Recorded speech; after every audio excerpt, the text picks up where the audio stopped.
Buenos días. Vamos a ver en esta charla el complot y la unción de Betania.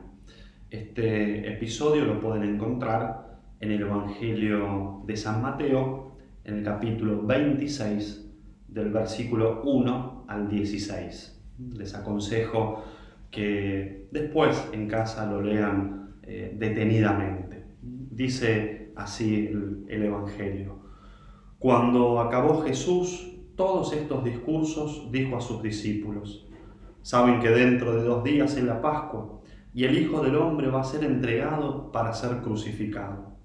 Entonces los sumos sacerdotes y los ancianos del pueblo se reunieron en el palacio del sumo sacerdote llamado Caifás, y se pusieron de acuerdo para prender a Jesús con engaño y matarlo. Comentaban, sin embargo: durante la fiesta no, para que no haya una algarada entre la gente. Hallándose Jesús en Betania, en casa de Simón el leproso, se acercó a él una mujer que traía un frasco de alabastro con perfume muy caro y lo derramó sobre su cabeza mientras estaba a la mesa. Al ver esto, los discípulos se indignaron y comentaban: ¿por qué este despilfarro? Se podía haber vendido a buen precio y habérselo dado a los pobres.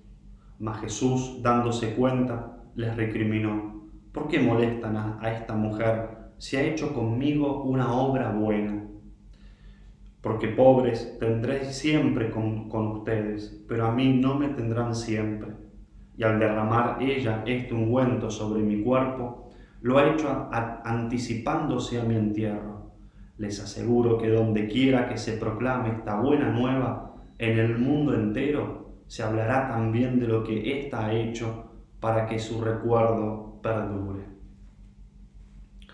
Entonces, uno de los 12, llamado Judas Iscariote, fue donde los sumos sacerdotes y les dijo: ¿qué me darán si se los entrego? Ellos le asignaron 30 monedas de plata. Desde ese momento andaba buscando una oportunidad para entregarlo. Hasta aquí, entonces, el texto que hoy vamos a meditar.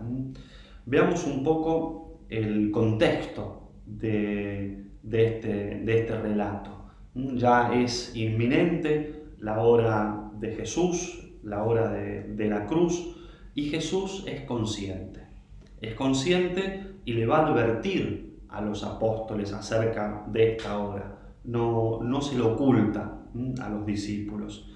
Y no es la primera vez que Jesús va a hablar de la pasión, pero ahora va a indicar el tiempo, ¿sí? El tiempo preciso. Ya es algo muy inminente.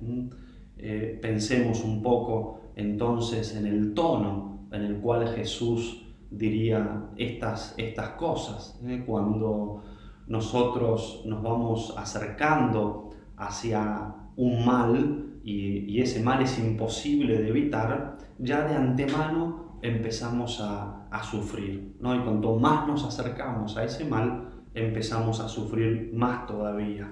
Entonces pensemos también en el tono en el cual Jesús diría estas palabras, que ya era inminente su hora.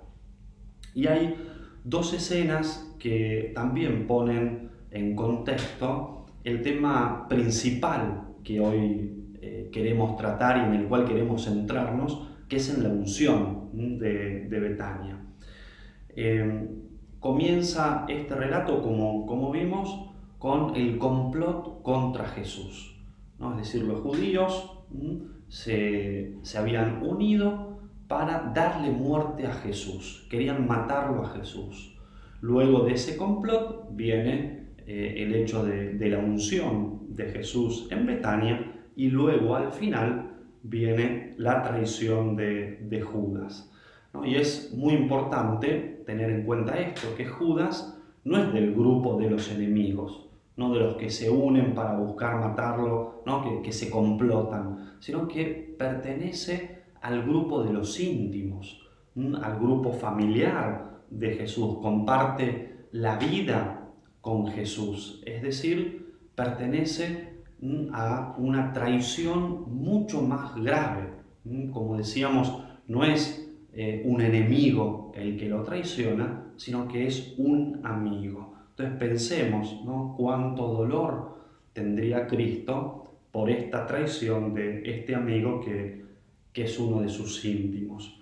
Y en todo este clima entonces de complot por un lado y de traición por el otro, surge este gesto de amor de una mujer. El perfume que le derrama esta mujer no es simplemente para aplacar malos olores, sino que es un símbolo profético de la victoria pascual de Cristo sobre la muerte. Jesús es el Mesías, es el ungido. Y ungir, ¿sí?, el símbolo de ungir, implica la creencia, o sea, simboliza que el Espíritu Santo actúa en esa persona, ¿sí? Entonces, el gesto también de ungir a Jesús con el perfume es un gesto de alabanza y de homenaje a alguien que lo estoy reconociendo como Dios, como Señor, como Salvador, como Mesías. En Él actúa el Espíritu Santo, en Él actúa Dios, es Dios, lo reconozco como Dios. Pero, ¿qué pasa? Los discípulos van a tomar como pretexto la necesidad de los pobres, ¿no? Entonces van a criticar a esta mujer y la critican de despilfarro. Es un despilfarro esto. Y Jesús, ¿qué es lo que hace? Jesús la defiende. Es decir, ve en ese gesto un valor enorme, un valor universal, eterno. Meditemos un poco en este hecho. Los apóstoles entonces van a criticar a esta mujer de despilfarro, de derroche. Y Jesús, sin embargo, califica esa obra como una buena obra. En el texto griego, la palabra buena tiene también otros significados, ¿no? Y uno de ellos es también bella. Es decir, esta es no solamente una obra buena, sino también es una bella obra, una obra realmente hermosísima. Y acá ya vemos un cambio de visión, ¿no?, entre Jesús y los apóstoles. Y podemos tomar a los apóstoles, ¿sí?, como símbolo también de la visión de la sociedad en general. Muchas veces la sociedad valora las cosas en relación con la funcionalidad que tienen o en función con la utilidad que eso me da a mí. Es decir, una visión también un poco consumistas, ¿no? Y a veces nos volvemos insensibles a los signos del verdadero amor. Hago las cosas a veces solamente por la utilidad que esto me puede traer. Y esto es lo que le pasa a los apóstoles, ¿no?, que ven en ese gesto un despilfarro, un derroche. Y esta actitud la vamos a ver en los apóstoles en muchos otros textos también, ¿no? Por ejemplo, buscaban los primeros puestos, o en aquella pregunta que una vez le hace Pedro a Jesús: Señor, nosotros lo dejamos todo. Bueno, a ver, ¿qué vamos a obtener a cambio? La acción bella que habla Jesús y que alaba es libre, es una acción original, creativa, gratuita.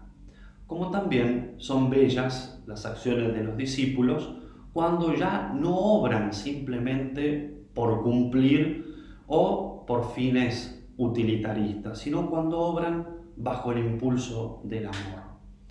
¿Qué enseñanzas podemos sacar nosotros ahora de este texto? En primer lugar, la belleza de un amor generoso.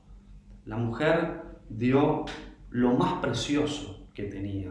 Para una mujer judía el perfume era algo muy importante. De hecho, era común verlas quizás llevando frasquitos de perfumes colgados de sus collares. Y esta mujer da todo. ¿Por qué? Porque el amor nunca calcula y siempre le parece poco lo que da. Y un amor generoso es un amor lleno de deseos de dar incluso hasta lo último. Y como ya veníamos diciendo, también este Evangelio nos habla de la necesidad de un cambio de mentalidad, de no ver las cosas con ojos utilitaristas, sino de poder ver la realidad a la luz del verdadero amor. Y hay algo más también, que las cosas hay que hacerlas cuando surge la oportunidad. Cuando estos discípulos le critican a la mujer y le dicen a Jesús que eso era un derroche, que se podría haber vendido, se le podría haber dado a los pobres, Jesús dice, los pobres siempre los van a tener. Es decir, hay ciertas acciones que siempre vamos a tener posibilidad de hacerlas, pero hay otras que no, que hay que aprovechar la oportunidad, hay que aprovechar el momento, no dejarlo pasar, no dejarlo para otro día. Entonces preguntarme, ¿qué gestos de amor me puede estar pidiendo Dios en estos días o en este día concreto? ¿Cuáles son las oportunidades que en este día tengo para practicar realmente este amor generoso que Dios me propone? Termino con una frase de San Agustín. Ama y haz lo que quieras. Si callas, callarás con amor. Si gritas, gritarás con amor. Si corriges, corregirás con amor. Y si perdonas, perdonarás con amor. Muchas gracias.